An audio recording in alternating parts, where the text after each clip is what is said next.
Ozzy says, how do you go from the basic $99 a month services to full-on retainer SEO services? Is there any downside to pitching full SEO services during the discovery call? No, not at all.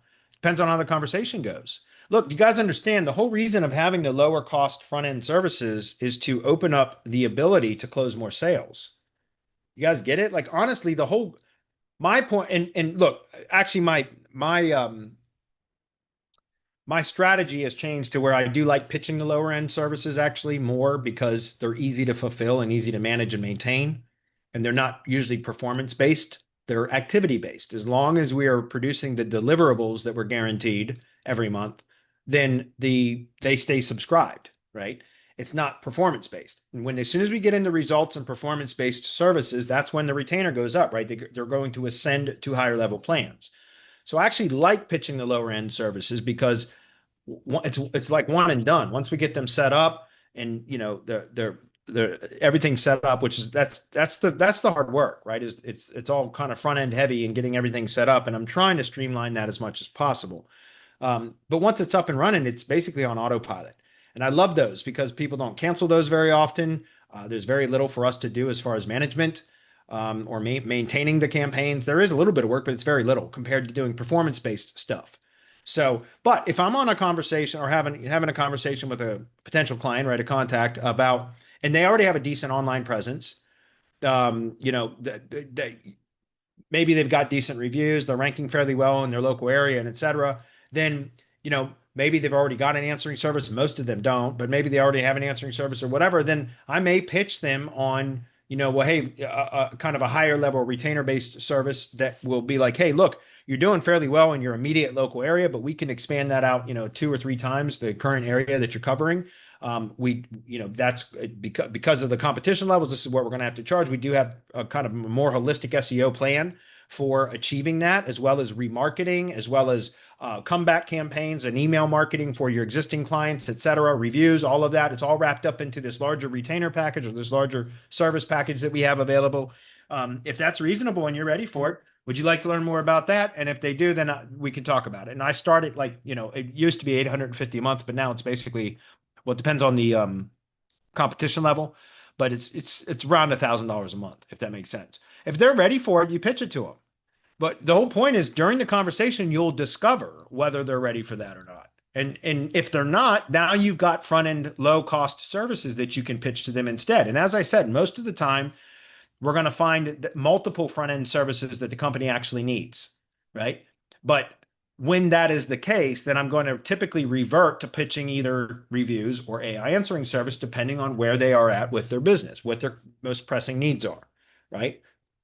But yeah, all I did for the first year and a half of this process, guys, was pitch full on retainer based services. At the time, I was charging my starting price was $850 a month. And for the first year and a half, that was the only pitching I ever did. Every sales call that was booked was specifically to pitch that service only. But what I found was, again, it's easier to land a client and build rapport with them and ascend them up to higher level service packages, service subscriptions, if you can develop some rapport and some trust with them, right? Like, in other words, if you get them hooked or get them to sign up for a lower cost service that then you provide consistently for them. It does what it says it does. And through that process, you continue to develop the relationship with the client through additional communication, et cetera. Then it becomes much easier to ascend them and upsell them to additional services, add-on services or larger retainer packages, whatever. So that again, guys, do you understand? It is much harder to close a new sale than it is to sell more to an existing customer. Do you get it? It's much easier to sell more to somebody that has already given you their credit card and already spent money than it is to get that first sale. And so, in my opinion, and what I found is that over time, guys, you develop relationships with these people that, it could be 2, 3 years down the road. And all of a sudden you get a call out of the blue where they want to inquire about adding new services, right? Because you did something for them 2 or 3 years ago. I'll give you an example. There's a company in Florida called Gerard's Tree Service. Gerard's Tree Service, and they're in St. Mary, Florida, or something like St. Charles. St. James City, excuse me, St. James City, Florida. There we are, right there. He was a client of mine like 4 years ago, and was a client for about a year and a half or 2 years, whatever it was. And remember, there was a this is in the what is it, Fort Myer area of Florida. I think that's near Tampa and stuff like that. Anyway, it's the it's yeah, it's on the Bay side, so the Gulf of America side. Used to be Gulf of Mexico. But anyway, they got hit by a significant hurricane. I think it was 2 years ago now, maybe 3 years ago now, whatever it was. They got hit by a horrible hurricane, and it just wiped out Pine Island, which is where they are. Pine Island is where St. James City is. Anyway, long story short, it basically wiped out the whole fucking island.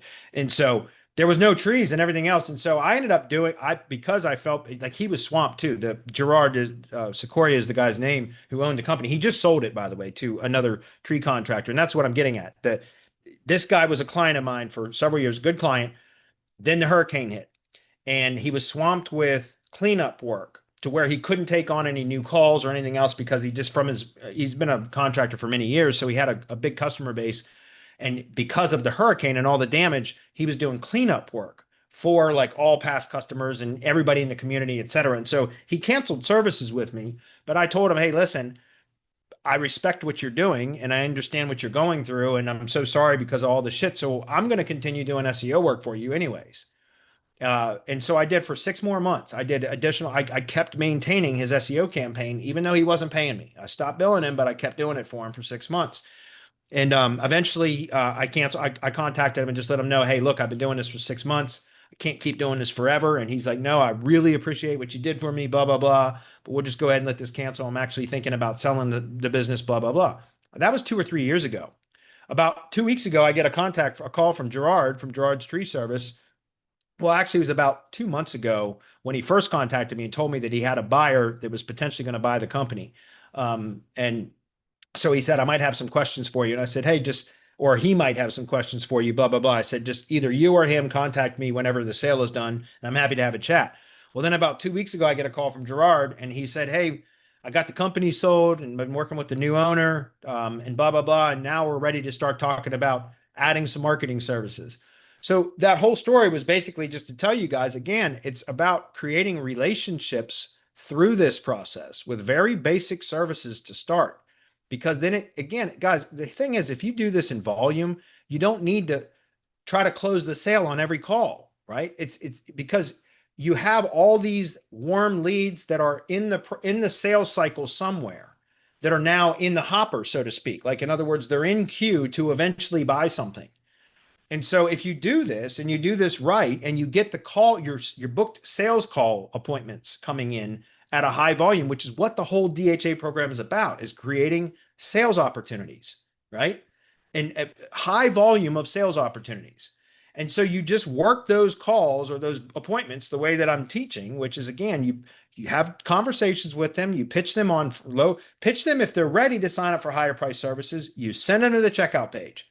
But if they're not ready, again, it's non-pushy. We're not pushing them to do anything.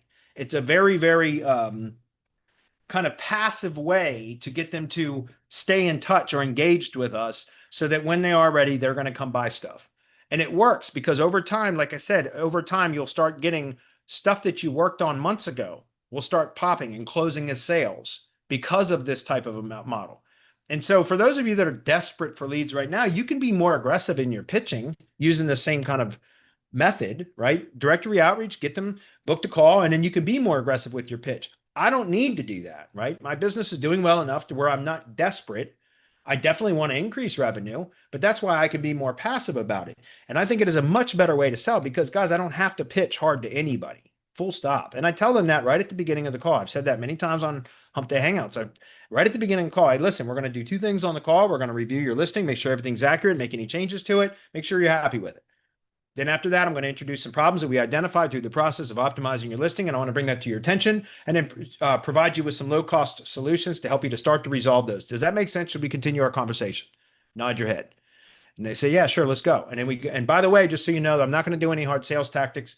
I'm going to show you what we have. I show you how it works and how it's improved other contractors or tree companies in the same kind of or similar situation. And if it makes sense for it to work together, great. Hey, if not, the door is always open to you. You're always welcome to come use our come join or come at any time that you want. In fact, I'm going to send you some emails after we get off the call to give you some more information about what we talk about today on today's call. Is that fair? Should we proceed? Nod your head, right? Sure, let's go. Let's do it. Okay, I'm ready. Whatever. Get it? So there is no downside to pitching full SEO, but it gives you an opportunity when you have the low cost options to close more sales because there's going to be a lot of circumstances where companies are not going to be ready to commit to a full on SEO service, especially when they don't know you, right? Develop the relationship a bit, build some rapport, some goodwill. It becomes a much easier sale. That's the whole point.